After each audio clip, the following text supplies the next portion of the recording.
Hello everyone, welcome to our channel. Today, we're diving into the world of meditation, a journey that's both simple to begin and challenging to maintain. Many of us struggle with making meditation a daily habit, often because our expectations and approach don't align with the patience and persistence required.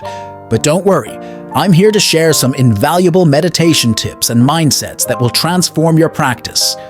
So let's get started. 1.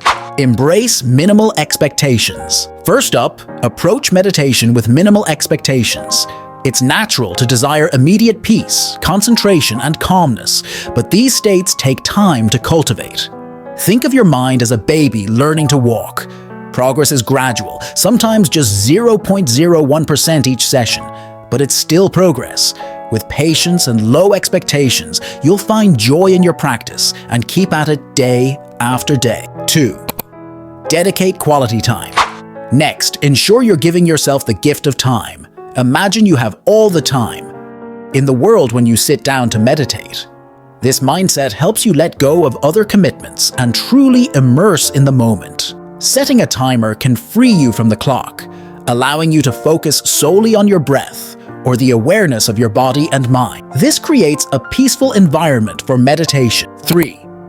Let thoughts come and go. Another crucial mindset is the art of observation without engagement. Your mind will wander and distractions will arise. When they do, simply notice them without following or judging. Think of it as watching traffic pass by. You're just an observer. By allowing thoughts to come and go, you maintain a peaceful and effective meditation practice. Be gentle with yourself. Finally, remember to be gentle with yourself. Every meditator is like a baby learning to walk. There's no need for force. Gentle guidance is key. Don't be discouraged by a lack of visible progress. Trust that with consistent practice, you're making strides towards a more peaceful and mindful life. Integrating these mindsets into your meditation practice can lead to a happier, more peaceful experience. Remember, the journey is personal and unique to you. Be patient, be kind to yourself, and enjoy the process. Thank you for watching, and don't forget to like, share, and subscribe for more insights into meditation and mindfulness. Until next time, keep meditating and find your inner peace.